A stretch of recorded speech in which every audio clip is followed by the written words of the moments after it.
Welcome back नाज़रीन। आप जैसे कि जानते हैं कि दिल्ली में हमारे साथ भरत वर्मा है, जबकि हमारे स्टूडियो में इस वक्त हमारे पास तशरीफ रखते हैं जाहिद हामिद साहब। ये पाकिस्तान में डिफेंस एनालिस्ट है और बड़े मशहूर आदमी है पाकिस्तान में। जाहिद हामिद साहब, जो भरत वर्मा का कहना है ना, वो बात उनकी एक नई उन्होंने पहलू बताया। उन्होंने कहा पूरी दुनिया ये कहती है कि पाकिस्तान से एक्सपोर्ट हो रही है टेररिज्म बाहर की तरफ, इंडिया की तरफ। देखिए, एक बात तो बिल्कुल जाहिर में रखिए कि पहले इंडियन साइकी को समझने की कोशिश कीजिए। इनके साथ प्रॉब्लम यह है कि हम मुसलमानों ने, पाकिस्तान के मुसलमानों को, ये खुसूसन 1000 साल हमने इन पे हुकूमत की है और ये कलेक्टिवली एक कौम की हैसियत से इंफीरियरिटी कॉम्प्लेक्स में मुब्तला है पाकिस्तान के मामले में। जब ये अगर इनमें हिम्मत होती तो ये पाकिस्तान को 47 के बाद से ही ओवररन कर जाते। अब चूंकि ये पाकिस्तान को खुद ओवररन नहीं कर पाते हैं, लिहाजा ये भागते हैं इंटरनेशनल कम्युनिटी पे। इंटरनेशनल कम्युनिटी भी कौन सी? अमेरिकन और इसराइलीज पर्टिकुलरली, और इनके पुराने ताल्लुकात इंग्लैंड और रूस के साथ हमेशा से रहे हैं। ये पाकिस्तान एक इस्लामिक न्यूक्लियर पावर होने के नाते बहुत तवील अरसे से एक इंटरनेशनल कम्युनिटी के प्रेशर में है। इंटरनेशनल कम्युनिटी की और यूएन की हैसियत क्या है? Iraqi weapons of mass destruction के ऊपर इन्होंने एक जंग मुसल्लत की इराक के ऊपर, जिसमें 15 लाख इराकी शहीद किए, 40 लाख हिजरत हुई, पूरा मुल्क को तबाह बर्बाद कर दिया। क्या यूएन की क्रेडिबिलिटी थी? क्या यूएन रोक सकी उस जंग को? वेपन्स ऑफ मास डिस्ट्रक्शन निकले या नहीं निकले? लिहाजा ये बात तो बिल्कुल खुराफात है कि चूंकि यूएन और अमेरिकन और इसराइलीज ने प्रेशर बिल्ड करके इंडिया के साथ पाकिस्तान के ऊपर एक प्रेशर बिल्ड किया हुआ, पाकिस्तान पे प्रेशर और स्ट्रेटेजिक रीजंस की वजह से, हमारे आईएसआई को डिसइंटीग्रेट करना चाहते हैं, पाकिस्तान की ज्योग्राफी चेंज करना चाहते हैं, हमारे न्यूक्लियर वेपन्स को लेना चाहते हैं। इंडिया उस इसराइली गेम पर अपने आप को टैग कर चुका है क्योंकि खुद हिम्मत नहीं है फेस करने की। दूसरी बात कि इंडिया के अपने अंदर जो डोमेस्टिक प्रॉब्लम्स हैं, 600 डिस्ट्रिक्ट्स में से 200 के अंदर दहशतगर्दी की कैंपेन्स चल रही हैं। नक्सलाइट सबसे बड़ा थ्रेट है इंडियन फेडरेशन के लिए, जो उसको डिसइंटीग्रेट करने जा रहे हैं। खालिस्तान और सिख बिल्कुल अलग होने के लिए तैयार बैठे हुए हैं। 7 सिस्टर स्टेट्स जो मशरक में बैठी हुई हैं वो अलग होने पर तैयार हैं। उसमें से किसी में पाकिस्तानियों का हाथ नहीं है।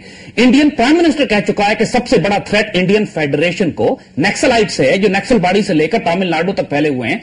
और तमिल स्टेट बताते खुद अगर नॉर्थ ऑफ श्रीलंका में बनती है तो तमिलनाडु अलग हो जाएगा इनसे। इनको पता है कि इंडियन फेडरेशन ब्रेक होने वाली है, इलेक्शन सीजन आ रहा है, लिहाजा और ये कोई बात एब्सोल्युटली अब छुपी भी नहीं रह गई। जो ये सबूतों की बात कर रहे हैं कि कर्नल पुरोहित समझौता एक्सप्रेस में बम धमाके करते हुए पकड़ा गया, वो दहशतगर्द अफसर है जिसका ताल्लुक इंडियन मिलिट्री इंटेलिजेंस से, कोई लश्कर तैयबा उसमें इन्वॉल्व नहीं थी, कोई पाकिस्तानी इन्वॉल्व नहीं था। और पुलिस इंस्पेक्टर कुरकुरे जो उसकी इन्वेस्टिगेशन कर रहा था, उसकी पूरी टीम को मुंबई ब्लास्ट में मार दिया गया। यह भी कंफर्म हो गई है बात कि जिसने इस पूरी टीम को लॉजिस्टिक सप्लाईज दी थी, सेल फोन दिए थे, वो इंडियन पुलिस का एक अंडर कवर ऑफिसर था कि जिसने ये सारी सप्लाईज की। अच्छा, आप ये कहना चाह रहे हैं कि जो इंसिडेंट मुंबई का हुआ है वो बेसिकली इंडियन के अंदर से हुआ, इंडिया से? जी, पहली बात और पाकिस्तान का उसके साथ कोई ताल्लुक नहीं। इंसिडेंट अब बिल्कुल क्लियर हो चुका है। वेस्टर्न मीडिया ने, बीबीसी ने रिपोर्ट किया है, बार बार बातें निकलकर सामने आ रही हैं कि वो हाथ में सैफरॉन बैंड्स पहने हुए थे, मराठी जबान में बातें कर रहे थे। इनके जो इंटरव्यूज चलाए हैं इन्होंने टेलीविजन के ऊपर, एक पाकिस्तानी ऐसी जबान नहीं। क्योंकि भरत हमारे साथ है, मैं उनको आपके साथ इंक्लूड करना चाह रहा हूं। भरत, आपने ये बात सुनी जाहिद हामिद साहब की, इन्होंने 3 चीजें नुक्ते उठाए। एक तो उन्होंने कहा कि एक इंटरनेशनल जो है ना एक प्लान है और उस प्लान की बुनियाद पर पाकिस्तान को बदनाम किया जा रहा है। इसमें उन्होंने इसराइल का नाम लिया, अमेरिका का नाम लिया, इंडिया का नाम लिया। दूसरा उन्होंने ये कहा कि इंडिया के अंदर बहुत ज्यादा प्रॉब्लम्स हैं और वो स्टेट्स अलग होने की कोशिश कर रही हैं, जिसकी वजह से भी इंडिया जो वो बैलेंस उसका खराब हो गया और उसका इल्जाम भी पाकिस्तान पर लगाया जाता है। तीसरी इन्होंने ये बात की कि जो मुंबई का जो अभी हादसा या सानहा या वाकया हुआ है उसके पीछे इंडियंस इन्वॉल्व हैं। आपकी क्या राय है इसके बारे में? मैंने आपको शुरू में ही कहा था कि परसेप्शंस अलग अलग हैं और परसेप्शंस फर्क हैं। मेरा ख्याल समझौता एक्सप्रेस में धमाका, माजूर चाहता हूं, समझौता एक्सप्रेस में धमाका परसेप्शन नहीं है, वो रियलिटी है। कर्नल पुरोहित उसमें पकड़ा गया है और 70 पाकिस्तानी इसमें शहीद हुए हैं। इसको किस तरह देखेंगे आप? आप अपने गेस्ट को बोलिए कि जब वो बात कर रहे हैं तो हम सब सुन रहे हैं, तो हम जब बात कर रहे हैं तो वो भी सुनने की कोशिश करें। जी बिल्कुल ठीक बात, आप फरमाइए। पता है बहुत एक्साइटेड है वो, बट सुनने, दूसरे की बात भी सुने फिर उसका जवाब दें। जी जी बिल्कुल भरत, आप फरमाइए। ये परसेप्शन अलग अलग हैं और ये परसेप्शन में कोई तालमेल नहीं, और इसीलिए क्योंकि मेजॉरिटी दुनिया की ये कह रही है कि पाकिस्तान गलत है, तो मेरे हिसाब से पाकिस्तान को अपनी तरफ मुड़ के अपने अंदर झांक के देखना चाहिए। अगर वो नहीं देखने को तैयार हैं तो उसमें जो अंजाम है वो पाकिस्तान के लिए ज्यादा महंगे पड़ेंगे, हिंदुस्तान के लिए कम महंगे पड़ेंगे। ये सब रिलेटिव चीजें हैं।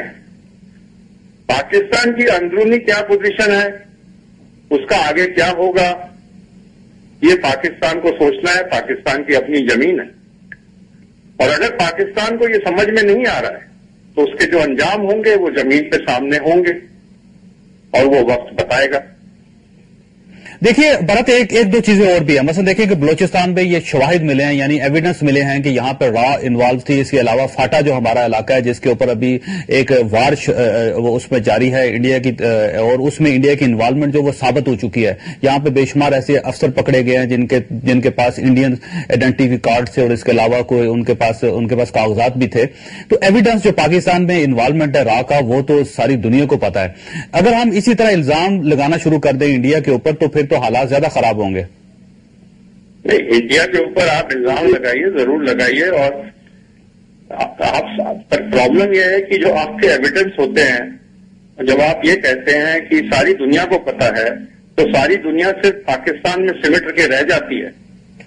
یہ پرابلم, آپ دنیا کو ساتھ لے کے چلیے. لیٹ دا ورلڈ سے کہ انڈیا یہ کر رہا ہے. لیکن فرق یہ ہے کہ انڈیا کو بھی چاہیے کہ دنیا کو ساتھ لے کے چلے, کیونکہ آپ نے ابھی تک کوئی ایویڈنس پیش نہیں کیا. ایک منٹ میری بات سنیے. جی, لیٹ دا ورلڈ سے انڈیا از ڈوئنگ دس. آپ کے پاس ایویڈنس ہے, آپ رکھیں گے اس کو سامنے. آج تو ورلڈ اس سمے تو یہ کہہ رہا ہے کہ پاکستان یہ کر رہا ہے. اچھا, اگر آپ ورلڈ میں اگر انٹرنیشنل پاورز کو نہیں انکلوڈ کرتے ہیں تو وہ الگ بات ہے. تو وہ آپ کی جو ورلڈ ہے وہ پوری پاکستان کے اندر لمٹ کے رہ جاتی, تو اس کے کوئی معنی نہیں ہے. اچھا, آپ کی جو بات ہے اس کے اوپر زاہد حامد صاحب کو کمنٹ کرنا چاہ رہے ہیں, وہ بڑے بے چین ہیں, میں ان سے پوچھتا ہوں. بالکل, ان کو بے چین مت ہونے دیجیے, ان کو کمنٹ کرنے دیجیے. آپ بھی بھرت اگر ان سے بات کرنا چاہیں ڈائریکٹ تو آپ بات کر سکتے ہیں زاہد حامد صاحب کے ساتھ. دیکھیے, جہاں تک اس بات کا تعلق ہے کہ انڈیا میں گجرات رائٹس ہوئے اور کئی ہزار مسلمانوں کو زندہ جلا دیا گیا اور نریندر مودی کو پوری دنیا میں ایز اے دہشت گرد ڈکلیئر کیا گیا, یہ تو پوری دنیا نے کہا ہے نا. لیکن آج وہی نریندر مودی آج پھر بی جے پی کا ایک عہدیدار بن کر سامنے کھڑا ہوا ہے. کیا انڈین ڈیموکریسی یہی ہے؟ ابھی پچھلے دنوں پورے انڈیا میں عیسائیوں کو جلا کے رکھ دیا گیا, چرچز مار دیے گئے, ننز اور پادریوں کو زندہ جلا دیا گیا, ان کے بچوں سمیت. یہ انڈین ڈیموکریسی ہے؟ کیا سکھوں کے ساتھ جو حشر ہوا ہے, جو سلوٹر ہوتا رہا ہے 84 کے بعد سے سکھوں کے ساتھ, اس کو ہم نہیں بھول رہے ہیں. اور کشمیر میں جو بھی اپرائزنگ ہوئی ہے اس میں تو پوری خود انڈینز نے مانا ہے, خود انڈینز لکھنے والوں نے مانا ہے اس بات کو کہ کشمیر کی اس اپرائزنگ میں پاکستان کا کوئی دخل نہیں تھا. یہ جو فروٹ سپلائیز روکی گئی, جو اکنامک بلاکیڈ کیا گیا, اس کے نتیجے میں کشمیر میں یہ اپرائزنگ ہوئی ہے, یہ بھی پوری دنیا نے مانا ہے. بات صرف اتنی ہے کہ انڈین میڈیا کی پینیٹریشن مغرب میں زیادہ ہے, اور اس وقت دنیا کی پرسپشن مینجمنٹ میڈیا کرتا ہے. اور یہاں ہم مانتے ہیں کہ مسلم ورلڈ کی اپنی کوئی نیوز ایجنسی نہیں ہے, مسلم دنیا کی اپنی کوئی پرسپشن مینجمنٹ آرگنائزیشن نہیں ہے. پاکستان کے ظاہر صاحب یہ نیوز ایجنسی یا اخبار تو انڈیا نے نہیں بنا کے دینا, ہم نے, یہ تو مسلم ورلڈ نے بنانا ہے. یہ آپ اس کا الزام تو نہیں دے سکتے, ہم اس کا الزام انڈیا پہ نہیں دے رہے. ہم اپنی یہ کمزوری مان رہے ہیں کہ ہماری پرسپشن مینجمنٹ کمزور ہے, اور ہماری سب سے بڑی کمزوری یہ ہے کہ ہم ایک اسلامک نیوکلیر پاور ہیں, اور مسلم دنیا اس وقت چاروں طرف سے دباؤ میں آئی ہوئی ہے.